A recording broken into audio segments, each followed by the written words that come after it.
Hai, jumpa lagi dengan saya, Lintang dari Yin's Private Kitchen. Hari ini saya ingin pergi ke suatu tempat. Ayo ikut saya. Mumpung sedang weekend, saya ingin menikmati kopi dan sekaligus juga bicara tentang kopi.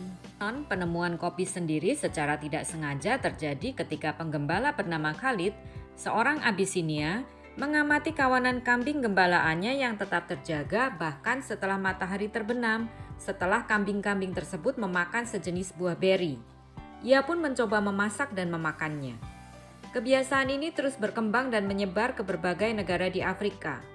Beberapa ratus tahun kemudian, biji kopi ini dibawa melewati Laut Merah dan tiba di Arab dengan metode penyajian yang lebih maju.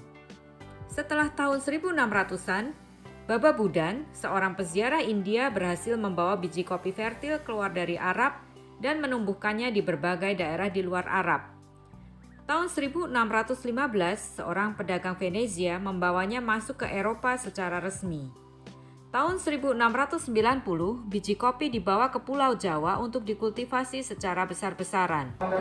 Saat ini, kopi telah dibudidayakan di berbagai belahan dunia, mulai dari Amerika Latin, Afrika Tengah, Amerika Timur, India, dan Indonesia. Ada dua spesies utama kopi yang dijual di pasaran, yaitu kopi Arabica atau Coffea arabica dan kopi Robusta atau Coffea robusta. Kopi Arabica merupakan tipe kopi tradisional dengan cita rasa terbaik. Secara umum, kopi ini tumbuh di negara-negara beriklim tropis dan subtropis. Kopi Arabica tumbuh pada ketinggian 600-2000 meter di atas permukaan laut. Tanaman ini bisa tumbuh hingga 3 meter bila kondisi lingkungannya baik. Suhu tumbuh yang optimal adalah 18-26 derajat Celcius. Biji kopi yang dihasilkan berukuran cukup kecil dan berwarna hijau hingga merah gelap. Kopi Arabica memiliki sifat khas, rasanya lebih asam dan sedikit memiliki rasa manis buah-buahan. Kopi Robusta pertama kali ditemukan di Kongo pada tahun 1898. Kopi Robusta dikatakan sebagai kopi kelas 2 karena rasanya yang lebih pahit, sedikit asam, dan mengandung kafeina dalam kadar yang jauh lebih banyak. Cakupan daerah tumbuh kopi Robusta lebih luas daripada kopi Arabica yang harus ditumbuhkan pada ketinggian tertentu. Kopi Robusta juga lebih resisten terhadap serangan hama dan penyakit. Kopi Robusta banyak ditanam di Afrika Barat, Afrika Tengah, Asia Tenggara, dan Amerika Selatan. Selain kedua varian di atas, ada satu varian tanaman kopi yang belum banyak dikenal masyarakat Indonesia, yaitu kopi Liberica atau Coffea liberica. Kopi Liberica adalah jenis kopi yang berasal dari Liberia dan Afrika Barat. Pada abad ke-19, jenis kopi ini didatangkan ke Indonesia untuk menggantikan tanaman kopi Arabica yang terserang hama penyakit. Aromanya menyengat seperti buah nangka, membuat kopi Liberica sulit memperoleh pangsa pasar lokal. Masyarakat Indonesia sudah terbiasa dengan aroma kopi Robusta yang memang perkebunan kopinya lebih banyak. Kopi Robusta mendominasi pasar kopi lokal. Sekitar 70% banyak dipakai oleh industri kopi instan. Sedangkan kopi Arabica dianggap sebagai kopi mewah dan lebih banyak dihidangkan di kafe atau restoran. Awalnya tanaman kopi ini digolongkan dalam kelompok kopi Robusta dengan nama ilmiah Coffea canephora var. Liberica. Tetapi pengelompokan paling baru dari para ilmuwan menyatakan sebagai spesies tersendiri dengan nama Coffea liberica. Hal ini karena secara morfologi serta sifat-sifat lain tidak sama dengan kopi Robusta. Daerah yang banyak ditanami jenis kopi Liberica adalah Bengkulu dan Jambi. Salah satu varian kopi Liberica yang terkenal adalah kopi Excelsa atau Coffea liberica varian de Vouvray. Buahnya lebih kecil dari kopi Liberica biasa dan berkulit lebih tipis, serta pupus daun lebih berwarna merah. Aroma yang didapat dari kopi Liberica atau Excelsa sangat khas dan mudah untuk membedakannya dari kopi Robusta atau Arabica. Menyengat tajam, dengan rasa pahit yang lebih kental. Biasanya kopi Liberica dicampuri susu untuk menutupi aroma tajam dan rasa pahit kopinya.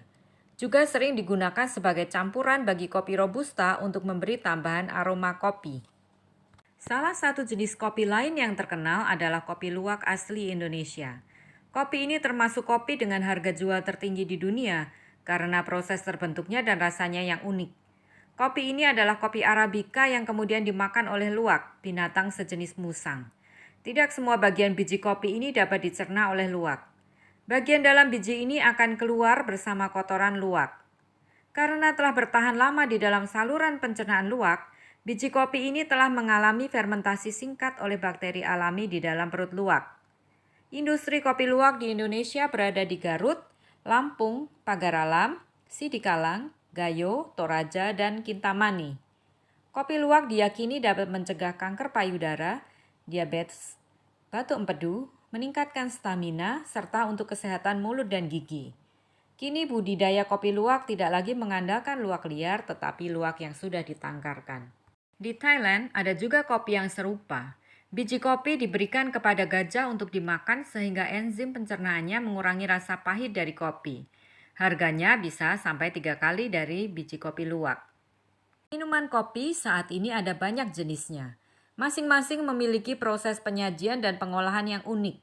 Beberapa contoh minuman kopi yang biasa dijumpai adalah cappuccino, kopi dengan penambahan susu, krim, dan serpihan coklat. Kopi tubruk, kopi asli Indonesia yang dibuat dengan menyeduh bubuk kopi bersama dengan gula. Frappe, espresso yang disajikan dingin. Kopi instan, biji kopi yang dikeringkan dan digranulasi.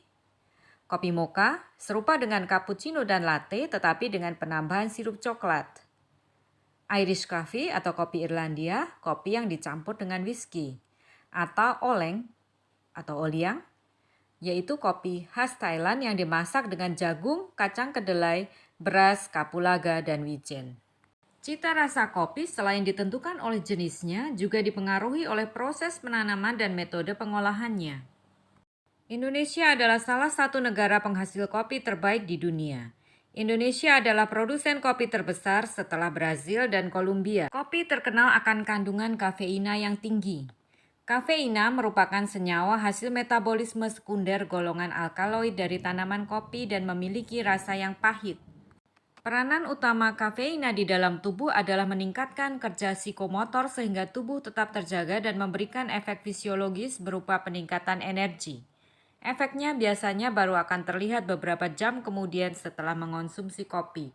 Banyak isu yang berkembang mengenai efek negatif meminum kopi bagi tubuh, seperti meningkatnya risiko terkena kanker, diabetes mellitus tipe 2, insomnia, penyakit jantung, dan kehilangan konsentrasi. Tetapi beberapa penelitian justru menyingkapkan hal sebaliknya. Selain kafeina, kopi juga mengandung senyawa antioksidan dalam jumlah yang cukup banyak.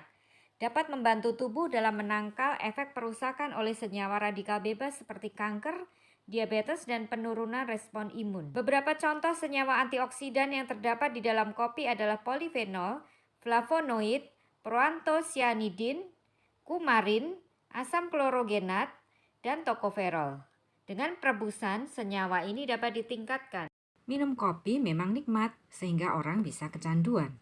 Ada beberapa efek samping jika terlalu banyak minum kopi, seperti merasa cemas, sakit perut, jantung berdebar, diare, sulit tidur, merasa gelisah, sakit kepala, dan tekanan darah naik. Sebaiknya minum kopi setelah makan, jangan di saat perut kosong. Akhirnya saya sudah selesai menikmati kopi dan juga sudah banyak berbincang tentang kopi. Sekarang saatnya untuk membayar dan pulang. Ini kita sudah berbicara tentang kopi.